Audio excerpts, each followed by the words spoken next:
Hi, I'm Morgan Doremus with RT Book Reviews, and today I'm with Amanda Stevens, a total veteran at the books. You've been writing for years and years and years. Like 20-something years. Yeah, I sold my first book in 1985. Well, and your latest book, I absolutely loved. It was called The Restorer, and it's the Graveyard Queen series, or I should say trilogy. Trilogy for now. We're hoping to expand it, but for now it's a trilogy, yeah. And it got me at hello. I was going to say, I read that first chapter and I was absolutely hooked, because in that first chapter we learned that your protagonist, Amelia, she can see ghosts. However, there's rules. You don't speak to them. You don't allow them in your life. That's right. I've set the ghosts up a little bit like vampires in a way, except they drink energy from humans rather than blood.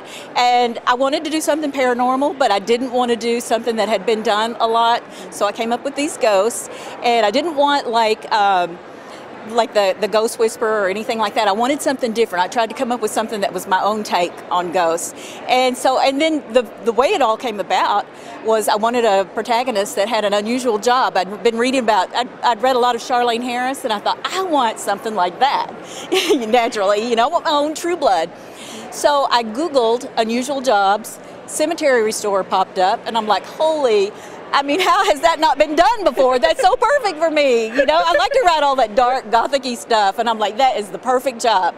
So from there, I just started thinking, well, I want her to have like a secret or a special power or something like that, and it just made sense that she would see ghosts. You know, she works in a cemetery, so why not? I was going to say, pretty much her whole life revolves around ghosts, around the dead, and I really love how much respect she has for them. She does restore cemeteries, and it really, she really feels passionately about giving the people that have passed on the respect that they deserve. And you know, people who work in that field are like that. I've done a lot of research, and they have the most respect for the dead. There are, you know, the etiquette rules for cemeteries and stuff. No loud talking. You know, you take nothing and leave nothing behind is what they say, which I love. I've written a whole short story around that.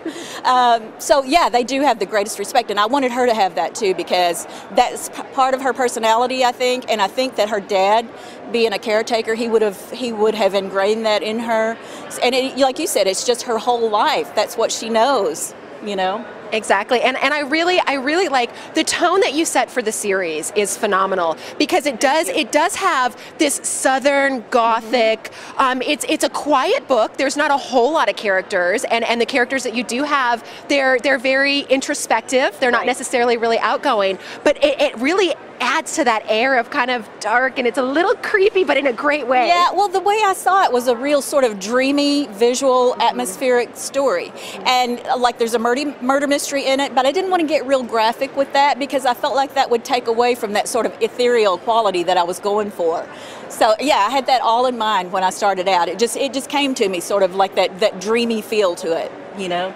And we have the next book in the series, and that's called The Kingdom, and I'm ridiculously excited because the way I hear it, we're going to find out so much more about Amelia. Yes, you find out a lot about her background in that story. As I was saying before, I sort of see the trilogy as just one complete story. The first book, The Restorer, set everything up.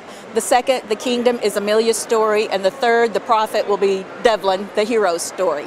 And Devlin, he is a great character. I love him. I love him. He has been through so much, and every single thing shows on him, all of the pain. Oh, he wears it. You know, he wears it. And in some ways, I think he wants to wear it, because it's like he has a lot of guilt.